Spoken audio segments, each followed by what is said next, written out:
सबको मेरी राम राम। बच्चों, मैं हूँ नैनू की नानी और आज मैं आपके लिए जो कहानी लेकर आई हूँ, मुझे विश्वास है आपको वो बहुत पसंद आएगी। कहानी के मेन किरदार हैं एक शेर और एक बहुत शैतान लेकिन समझदार खरगोश। किसी जंगल में एक शेर रहता था। सबको पता है शेर बहुत बलशाली होता है और वो हमेशा अपने से छोटे जानवरों को खाकर ही अपना पेट पालता है। तो वो शेर ऐसा था, वो गुफा में दिन भर आराम करता रहता था। लेकिन उसने जंगल में ये शर्त रखी हुई थी कि रोज शाम को उसके पास एक जानवर, कोई कोई भी हो, बकरी हो, खरगोश हो, और भी जंगल में जो जानवर रहते हैं वो उसके पास आएंगे और वो उनका भोजन करेगा। वह शेर बहुत खूंखार था और बहुत बलशाली था। जंगल के जानवर उससे जीत नहीं सकते थे, इसलिए वो उसकी बात मानते थे। अब एक दिन कभी उसके पास कोई बकरी चली जाती, कभी उसके पास लोमड़ी चली जाती। उसके पास नियम से एक जानवर जाता ही जाता था।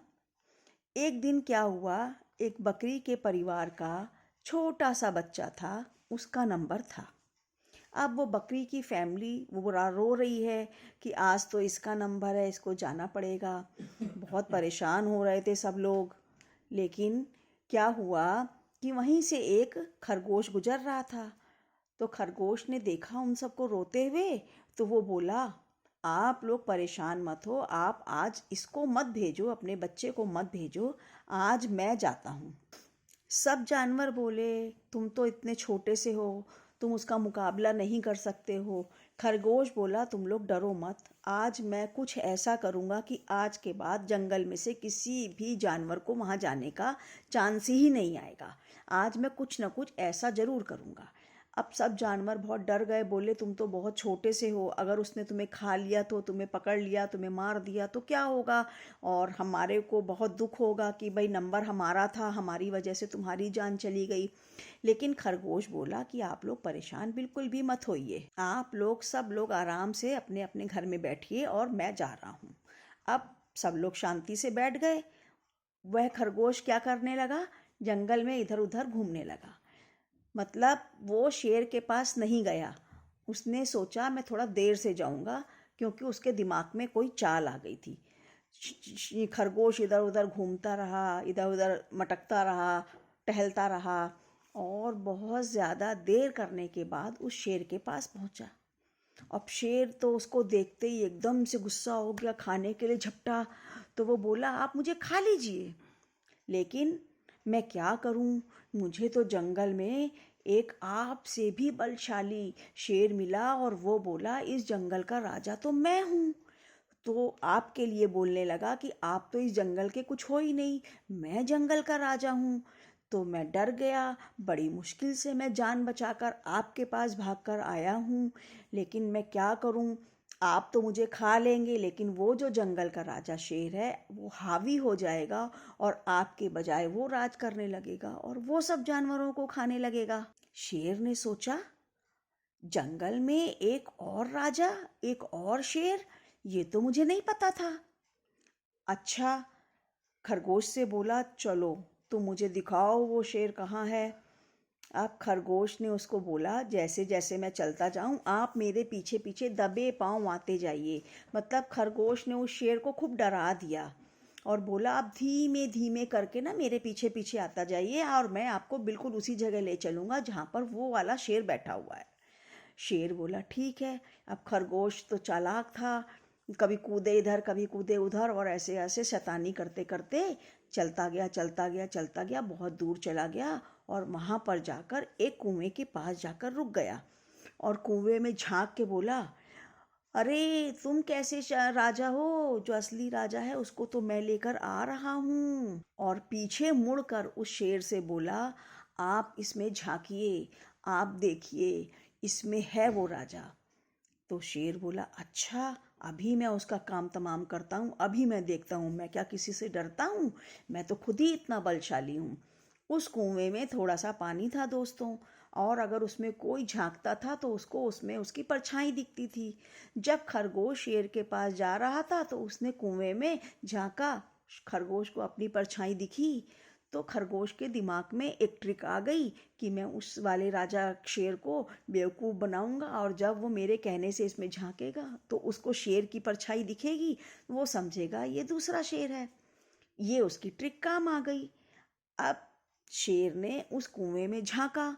जब उसने झांका, ऐसे करके झांका, तो उसको उसमें एक शेर की परछाई दिखाई पड़ी। अंधेरा था, कुएं के अंदर तो अंधेरा ही होता है। उसको कुछ समझ में नहीं आया। उसको देख के वो जोर से चिल्लाया, कौन हो तुम? अंदर से रिवर्स में आवाज आई, कौन हो तुम? शेर को बड़ा गुस्सा आया। शेर बोला, मैं इस जंगल का राजा हूं। कुएं में से भी आवाज आई, मैं इस जंगल का राजा हूं। शेर बोला, ये तो वाकई में इस जंगल का मतलब शेर है कोई, जरूर एक शेर और है यहाँ पर। बोला, मैं तुम्हें मार डालूंगा, मैं तुमको खा जाऊंगा। तो नीचे से भी आवाज आई, मैं तुम्हें मार डालूंगा, मैं तुम्हें खा जाऊंगा। जैसे जैसे जो जो ऊपर से शेर बोलता, वही वही आवाज नीचे से आती। अब शेर का गुस्सा बढ़ने लगा।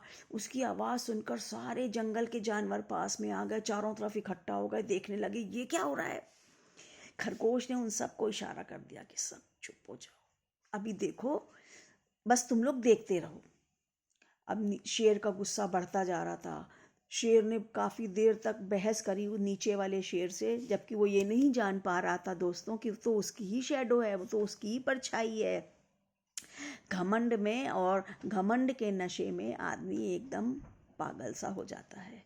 उसको एहसास नहीं होता है कि क्या सच है और क्या झूठ है, क्या असली है, क्या नकली है। अब शेर का गुस्सा बढ़ता गया, और जब शेर ने कई बार बोला, मैं जंगल का राजा हूँ, मैं तुम्हें खा जाऊंगा, मैं तुम्हें मार दूंगा, और बच्चों नीचे से वही आवाज़ बार बार आती रही, शेर को इतना गुस्सा आया। खरगोश बोला, अरे आप तो ऊपर से ही लड़े जा रहे हैं, आप तो बहुत बलशाली हैं। उसने उसको बकअप किया कि आप तो बहुत बलशाली हैं, आप जंप मार जाइए कुएं में और नीचे वाले शेर को मार दीजिए। शेर ने सोचा ये कह तो बिल्कुल सही रहा है। शेर का पारा एकदम हाई हो चुका था गुस्से के मारे। अब शेर जो है कुएं में कूद गया, जंप कर गया। और दोस्तों क्या हुआ आपको तो पता ही है, कुएं में कोई तो दूसरा शेर नहीं था। जब कुएं में शेर कूद गया, अब वो बचाओ बचाओ चिल्लाने लगा, लेकिन जंगल का तो कोई भी जानवर उसको नहीं बचाता, सब तो उससे बहुत ज़्यादा परेशान थे। किसी ने भी उसको बचाने की कोशिश नहीं करी, खड़े होकर तमाशा देखते रहे। धीमे धीमे धीमे धीमे थोड़ी देर बाद शेर की आवाज़ आनी बंद हो गई, मतलब वो कुएं के अंदर डूब के मर गया। तो इस तरह से आप ये सोचिए कि कहाँ शेर इतना बलशाली और कहाँ खरगोश छोटा सा, लेकिन उसने अपना धैर्य नहीं खोया। उसने पेशेंस के संग और चालाकी और सूझबूझ के संग अपनी भी जान बचा ली, और पूरे गांव में जंगल में जितने भी जानवर थे उनकी भी जान बचा ली। तो बताइए आप लोगों ने इस कहानी से क्या सीखा? इस कहानी से ये शिक्षा मिलती है कि अपना पेशेंस रखिए, और कितनी भी कठिन परिश्रम कितनी भी कठिन परिस्थिति हो, अपना जो माइंड का बैलेंस है वो मत खोइए। अपनी सूझबूझ बरकरार रखते हुए अपने आप को बचाने का और अपने चारों ओर के लोगों को बचाने का प्रयास अवश्य करिए। ओके, कहानी ख़त्म, बाय।